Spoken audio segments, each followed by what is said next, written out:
നമസ്കാരം. മാന്യസദസ്സിനെ വന്ദനം. മാറുന്ന ലോകം മാറ്റത്തിന് പുറകെ പായുമ്പോൾ മാറ്റി നിർത്തപ്പെടേണ്ടവ മാറ്റി നിർത്തപ്പെടുന്നില്ല എന്നതാണ് യാഥാർത്ഥ്യം.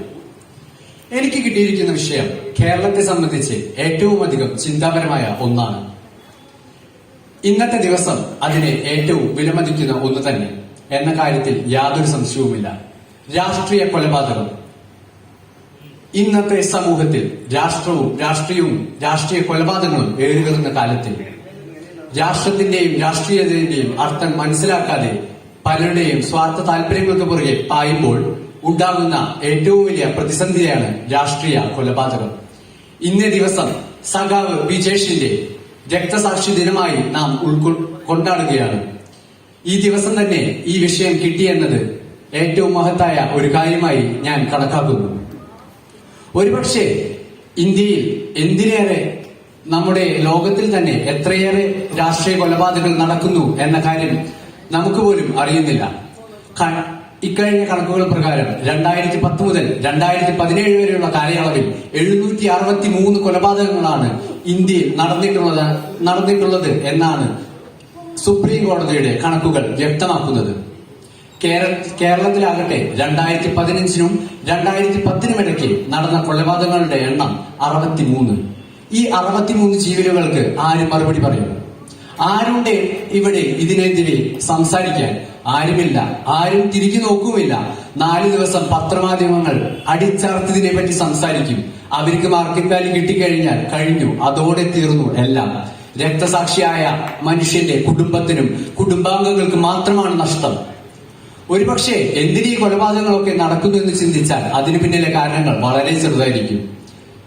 റോട്ടിലിട്ട് പട്ടാപകൽ വെട്ടിക്കൊല്ലുമ്പോഴും ചോദിക്കാനോ പറയാനോ ആരുമില്ല. ആരും വായ തുറക്കില്ല. കാരണം നാളെ ഒരു ദിവസം നമുക്കും ഇത് സംഭവിക്കും എന്ന ചിന്ത ആർക്കുമില്ല. ഒരു ദയാദാക്ഷിണ്യവുമില്ലാതെ ഓരോരുത്തരെയും വലിച്ചിഴച്ചു കൊണ്ടുപോയി കൊല്ലുമ്പോൾ ഓർക്കുന്നില്ല നമുക്കും ഒരു ജീവനുണ്ട്, നമ്മുടെ ജീവനും വിലയുണ്ട്. ദൈവം നൽകിയ അല്ലെങ്കിൽ ജഗദീശ്വരൻ നമുക്കായി കനിഞ്ഞു തന്ന ജീവനെടുക്കാൻ ആർക്കും അവകാശമില്ല എന്ന കാര്യം ആരും ചിന്തിക്കുന്നില്ല എന്നത് തന്നെയാണ് ഇതിന് ഉത്തമ ഉദാഹരണം. ഇതുകൊണ്ട് മാത്രമാണ് ഇത്രയേറെ രാഷ്ട്രീയ കൊലപാതകങ്ങൾ നടക്കുന്നത്. ഒരുപക്ഷെ രാഷ്ട്രീയം എന്ന വാക്കിന്റെ അർത്ഥം പോലും മനസ്സിലാക്കാതെയാണ് ഓരോ രാഷ്ട്രീയ പ്രവർത്തകരും പ്രവർത്തിക്കുന്നതെന്നാണ് എന്റെ നിലപാട്. രാഷ്ട്രീയം എന്ന വാക്കിന്റെ അർത്ഥം തന്നെ രാഷ്ട്രത്തെ സംബന്ധിച്ചത് എന്നാണ്. എന്നാൽ അത് മനസ്സിലാക്കാതെ വ്യക്തിയെയും വ്യക്തി താല്പര്യങ്ങളെയും കണക്കിലെടുത്തുകൊണ്ടാണ് ഓരോ രാഷ്ട്രീയ പ്രവർത്തകനും ഇന്നിവിടെ പ്രവർത്തിക്കുന്നത് എന്നതാണ് ഏറ്റവും വലിയ തെറ്റ്. ഓരോരുത്തരും തന്റെ സ്വാർത്ഥമായ ചിന്തകൾക്കും കൊള്ള ലാഭത്തിനു വേണ്ടിയാണ് ഇന്ന് ഇവിടെ പ്രവർത്തിക്കുന്നത്. അതുകൊണ്ട് തന്നെ വ്യക്തി വൈകാര്യങ്ങളും മറ്റു കാര്യങ്ങളും നടക്കുന്നത് കൊണ്ട് കൊലപാതകങ്ങൾ ഏറി വരികയാണ്. എന്നാൽ ഈ കഴിഞ്ഞയിടയ്ക്ക് കൊലപാതകങ്ങളുടെ എണ്ണത്തിൽ ഗണ്യമായ കുറവുണ്ട് എന്നത് കേരളത്തിനെ സംബന്ധിച്ചും ഇന്ത്യയെ സംബന്ധിച്ചും നാം ഓരോരുത്തരെയും സംബന്ധിച്ചും ഏറ്റവും സന്തോഷകരവും ആനന്ദകരവുമായ ഒരു കാര്യമാണ്. കേരളത്തിലെ ഓരോ വ്യക്തിത്വങ്ങൾക്കും ബുദ്ധിപൂർവവും തത്വപൂർവമായ ചിന്തകൾ പങ്കുവയ്ക്കുവാനും കൊലപാതകങ്ങൾക്കെതിരെ പോരാടാനുമുള്ള ആർജവം ഉണ്ടാവട്ടെ എന്ന് ഞാൻ ആഗ്രഹിച്ചുകൊള്ളുകയാണ്. ഒരുപക്ഷെ ഞാനും എന്റെ മുൻപിലിരിക്കുന്ന നിങ്ങൾ ഓരോരുത്തരും വിചാരിച്ചാൽ തന്നെ ഓരോ അഴിമതിക്കും കുറ്റങ്ങൾക്കും കൊലപാതകങ്ങൾക്കും എതിരെ ഉച്ചസ്വരത്തിൽ പ്രതികരിക്കാൻ ആവുമെന്ന് ഞാൻ ഉറച്ചു വിശ്വസിക്കുന്നു.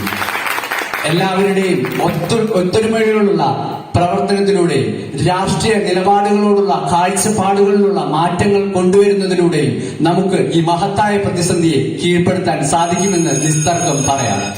ഒരുപക്ഷെ മാറുന്ന ലോകം വീണ്ടും വീണ്ടും മാറ്റത്തിന് പുറകെ പാഞ്ഞു പോകുമ്പോൾ ഇതുപോലെയുള്ള കൊലപാതകങ്ങളും ഓരോ കുടുംബങ്ങൾക്കുള്ള നഷ്ടങ്ങളും പരിഹരിക്കാൻ നാം ഓരോരുത്തരും ബാധ്യസ്ഥരാണ് എന്ന ചിന്തയോടെ നാം ഓരോരുത്തരും ഒറ്റനക്കത്തോടെ പ്രവർത്തിക്കണമെന്ന് ആഹ്വാനം ചെയ്തുകൊണ്ട് നിർത്തട്ടെ. നന്ദി, നമസ്കാരം, ജയ് ഹിന്ദ്.